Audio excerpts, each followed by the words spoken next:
Hi, how are you? Hope you've been keeping safe. Welcome back to Laikipia Health Service YouTube channel.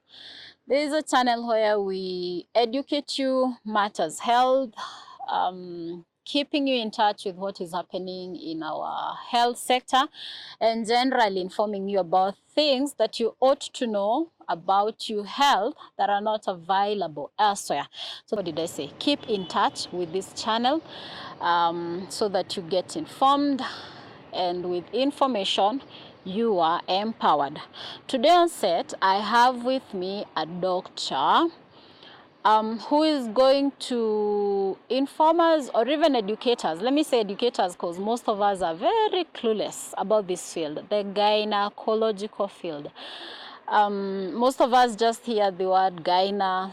Some of us get to be referred to a gyna, but really we don't know much of what a gynecologist does. So I have the pleasure to introduce to you Laikipia Health Service Nanyuki, gynecologist, and she will introduce herself briefly. Welcome on board. Thank you.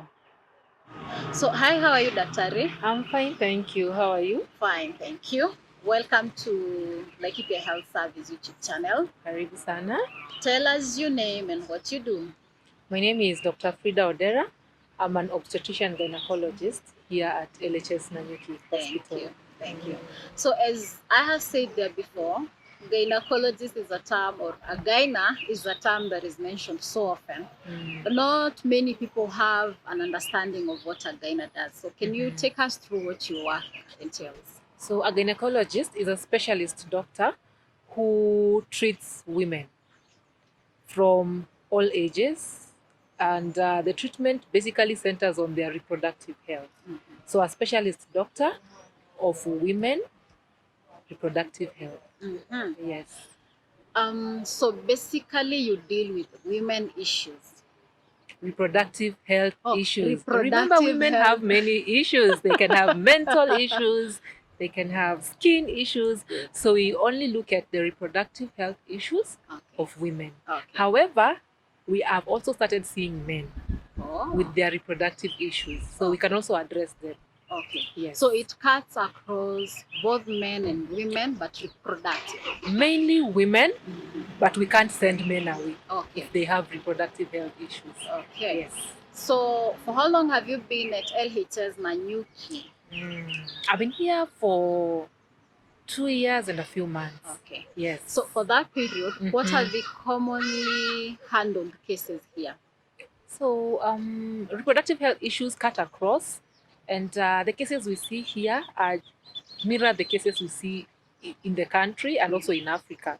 But the main ones that we see here a lot, especially among younger girls, include infertility, whereby people are trying to get pregnant, conceive, but it is not happening. And also a lot of issues with discharge, infections, genital infections, abnormal vaginal discharges. And among the older women, we are seeing fibroids a lot. We are not shocked because that's the age group that they present with, but you're also seeing a bit of it among relatively younger women. So it could be something in our environment or our food, but fibroids are also more than what I had anticipated. By younger, what are you referring to? People What in age their bracket? 20s. Yeah, we are seeing fibroids in 20s, in 30s, a lot in 40s, necessitating surgeries and all that. So let's pick fibroids at 20. What are the causes of fibroids, for starters, generally, no matter the age? So what are the causes of fibroids, so that now we can narrow down and see whether we can be able to have anything attributed to them at 20. Okay, so basically the exact cause is not known, but we have what we call risk factors. So fibroids are benign. By benign, I mean non-cancerous growths that occur on the uterus. They can either be within the cavity of the uterus, on the wall of the uterus, or on the outside of the uterus. So they present with different symptoms depending on where they are. They are usually, the risk factors include race, by being a black person, you're predisposed to fibroids, and then also being within the reproductive age because there is exposure to estrogen. Estrogen is the hormone that promotes the growth of fibroids. Then there is also not giving birth. Because when someone is not giving birth, the uterus is quote unquote idle, so it has a lot of time and To exposure to estrogen to generate, to give itself work basically. So we see it a lot in people who don't have kids or people who have very few kids or very spaced kids. Yeah. So let's speak about 20. I think in the modern world we are in, at 20, if I'm not wrong, most people are still in college. So does Most it... modern quote unquote yeah. people. Yes, remember Nanyuki, Laikipia is cosmopolitan, Yes. and we have people within the rural facilities who probably get married early, teenage. So by Teenage. 20, someone has 3 children, 2 children. Yeah. Yes. So when we speak of these fibroids peaked, say at age 20, is it a case of someone who hasn't had children before or person who is actively or has kids already? It's just genetic predisposition. Can't really ascribe it because we can also not go around advocating for people to have children at age 20. It's not sustainable. They are not economically empowered. They are still in school. So basically, we look at it more of genetic. If your mother had fibroids, your auntie had fibroids, your grandparent, your sisters, then expect them. They will come. Okay. Yes. And majority, not to scare you, majority go unnoticed. You may have fibroids and you never know. Then you go for an ultrasound because of something unrelated, and then they are picked. Okay. Yes. Okay. Yeah. So we can deal exhaustively with fibroids right now, but because it has come up as an issue, Yes. is it treatable, or should somebody worry if they go to hospital and they're told they have fibroids?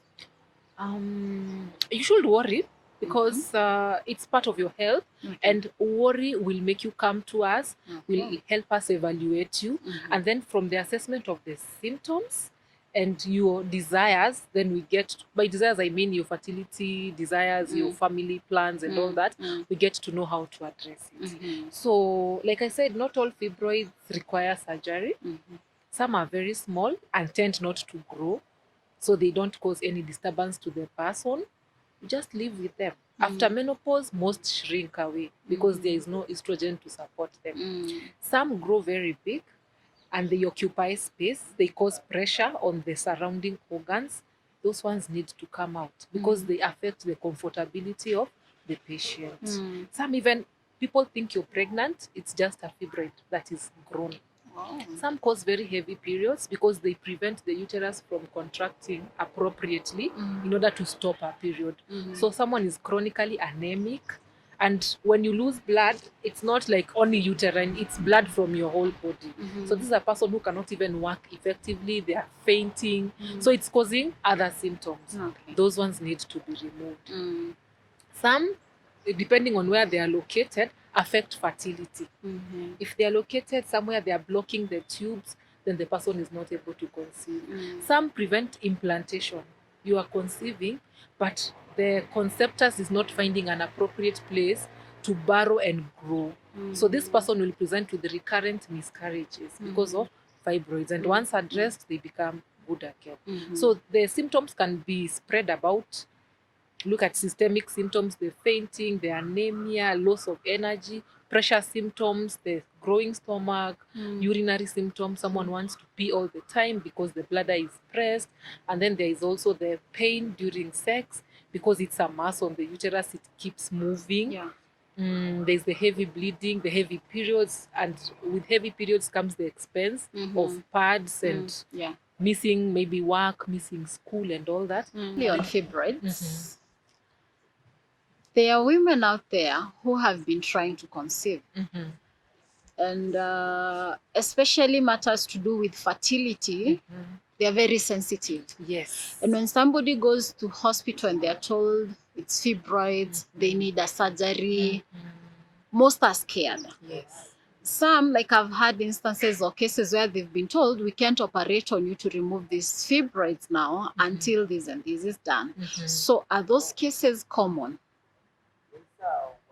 of it's fibroids somebody has been trying to conceive and say they are paralyzed. From that point, they don't know what to do. Yes. I'm not sure I'm getting your question, because if you come with fibroids and we need to remove them, there is the pre-operative procedures that we must follow, regardless of whether it's fibroids because of a child, fibroids because of bleeding. There is the set standard operating procedures where we need to check some things before you are eligible to go to theatre. Number one, the blood level has to be 10 and above, and we need to have blood in the bank ready for transfusion after or during the procedure, because it can bleed. Remember, the uterus has a lot of circulation. It's rich in blood supply, so we have to be prepared for the operation. There is special medications that we need to have to help us control the bleeding. And then there's also things like blood pressure we need to control. We need to have lab tests before the operation. So those ones have to be fulfilled regardless of why someone is going to theatre. Yes. So they are necessary bottlenecks that are there. Basics. Yes, baseline. We call them baseline preparations for theatre. Okay. Mostly when I've seen a gyna personally, it's a referral. Yes. Like you're told you need to see a gyna. So are there people who come to you like I get sick and go to hospital? So there's a person who wakes up, comes to hospital to see a gyna without a referral. Well, in the public sector, that is not doable. And this is why. Because the population is huge and the gynecologist is one. So if we allow self-referrals, then it means those that really need to see the gynecologist might miss out. For example, if you woke up today and you have a genital itch, you need to see a gynecologist. But then if you come at the expense of that mother with huge fibroids, then I have a set number of people I can see in a day. So they miss out. So in order to address that, we have a system where everyone has to come through the outpatient, where we have staff that triage and see patients. So if it's something they can address, they address it, so that they reserve the slots for the gynecologist to those that need it the most. That really deserve Exactly. that. So in that way, we get to assist more deserving cases. Of course, even the itch, if it's recurrent, if you come to the outpatient 3 times, 4 times, same complaint, then you're referred to see the gynecologist. But it is not a walk-in clinic. Yeah. But privately, if someone can afford it, then why not? They are welcome. Yes, just not on the taxpayers' expense. Yes. Well noted. Think women health, reproductive health. Yes. I don't want to be vulgar, but reproductive is breast and sexual organs. Yes. So it's the Breast Cancer Month, Awareness Month. So do we feel there is adequate awareness out there on matters reproductive health? Yes. So just a bit of correction. The breast is not a reproductive organ. It's not. It is not. The breast is purely for nourishment of the newborn baby, and that's why it's a characteristic of mammals alone. Remember, we have many animals. Those that don't breastfeed have no business having breasts. But they still have sexual organs. But yes, with evolution, we discovered that they can play some part within our sexuality. That having been said, breast cancer is a major scourge affecting women and men, because men also have breasts, only that their breasts are tiny and rudimentary. So wait a minute. Yes. So it's not a sexual organ, but it falls under what you deal with as a gyna? Not really. The breasts in this part of the world fall under surgeons, general surgeons. But since they have been associated with reproduction and sexual organs, people come to us first. As gynecologists. So we do the initial assessment and then we refer to surgeons. If there is any need for an operation, a procedure, then we send to surgeons. So yes, we are trained in recognizing breast pathologies, but it ends there because we refer appropriately. Personally, and other gynecologists in the country, we are not licensed to operate on breasts. Yes, it is for the general surgeon. That's well understood. So then, cervical cancer. Yes. That is reproductive. Purely. So let's talk cervical cancer. Yes. Well, when that name is mentioned, Mm-hmm. most women shrink. Yes. They are scared. Mm. I don't want to ask whether they should. Absolutely. You don't even need to ask. The question is there hope? Somebody comes in and the diagnosis is cervical cancer. Mm. Well, I know it depends with the stage, Yes. but from the word go, Mm-hmm. what should people know about cervical cancer? The first and foremost thing people should know about cervical cancer is that when caught early, it is 100% curable. But the bottom word is caught early. Mm-hmm. And number two, there is screening for cervical cancer. Well documented screening techniques which ensure it is caught early. So that makes it a cancer that if someone is conscious and has proper health seeking behavior, it's a cancer that should not scare anyone. If you do your annual pap smears, if you do the via villis, any abnormality is caught, 100% treatable. It is also a very devastating cancer by the very nature of the location. We all understand where the cervix is. Yeah. Yes, and it is bordering very important organs. Behind we have the rectum. Yeah. You cannot survive without your rectum. True. Anteriorly we have the bladder. Same case.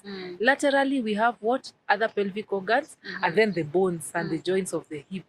So it means if caught late and if it has spread to those organs, since we cannot do away with those organs because that is doing away with you, then there is no treatment. It's more of palliation, easing the pain, easing the symptoms, prolonging life, but the end is near. So basically, cervical cancer is one cancer that we are passionate about, but the mere fact that it gives you warning, you know, it starts with discharges, it starts with bleeding after sex, starts with some discomfort. So all these are warning signs that something is not right, but people tend to ignore and only come when there is a abnormal smell, the bleeding is too much, somebody complains that something is not okay. By the time people are coming, it is at an advanced stage. We have to refer for radiotherapy and chemotherapy. So here at LHS Nanyuki, we have a cancer center. Yes, the Empower Clinic. Probably its impact after it's been established. Has it been helpful? First of all, we are very grateful to our First Lady, Honorable Maria Mbeneka, for launching for us the Empower Clinic. It supports our functions in terms of early detection.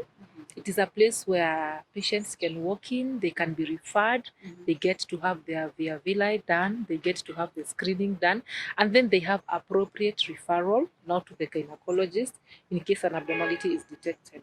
The Empower Clinic has also partnered with the ICI, International Cancer Institute, and the ICI does for us histology, and by histology I mean they test the tissues that we harvest to see if they have cancer or not. So with that, we are able to assist many women who come there in terms of early recognition and appropriate referral for further assistance. Okay. Yes, so we have seen its impact. It's not only cervical, they also deal with breast and also prostate cancer. Okay. So as we wind up, you based at LHS Nanyuki. Yes. Probably when are the clinic days? So we have one gynecology clinic here in this hospital. It runs on Wednesdays from 9 a.m. The number is restricted. So usually we advise that if someone feels they need to see a gynae, they first pass through outpatient. And then from outpatient, if the need is established, there is a booking that is done. And people get booking according to the number of patients. So the earlier you come, the earlier you get a booking. And then we see patients on every Wednesdays. And then gyne operations are done on Tuesdays.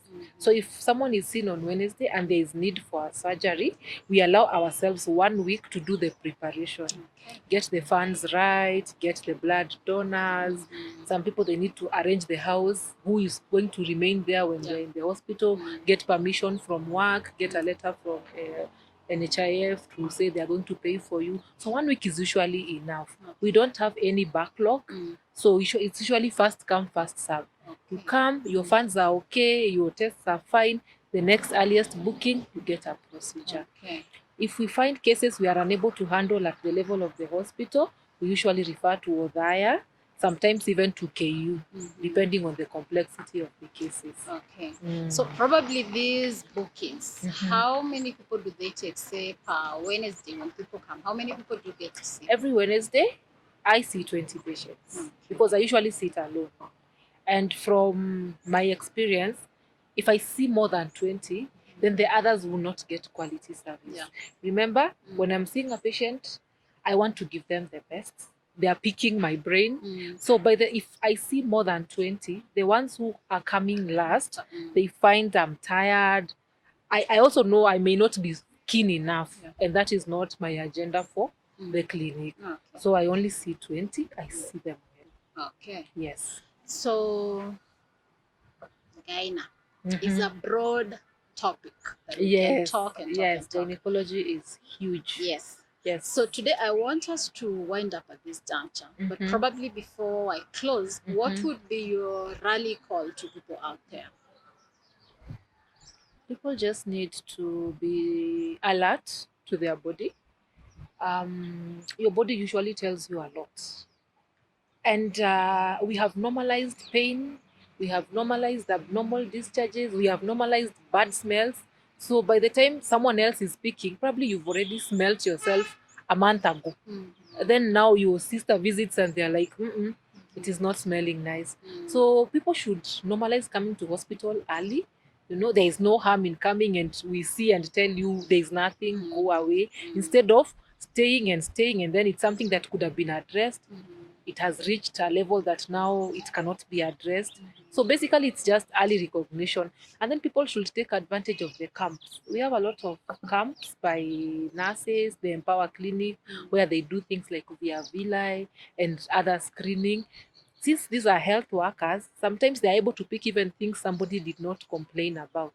You have gone for the normal screening, then they see there is warts. You had not complained of the warts, but then they make the appropriate referral, we address it. So seeing a health worker and just having them check on you, I think is something I will encourage. And I think the prices are affordable. And if people have NHIF, it caters for everything. So I was also encourage people to go for NHIF. I think financial reasons contribute to late clinic attendance. So if someone has NHIF and that is out of the way, then the attendance becomes better. Okay. Thank you very much for your time. You're very welcome. Have a good afternoon. And we look forward to doing this more and more. Welcome. Thank you.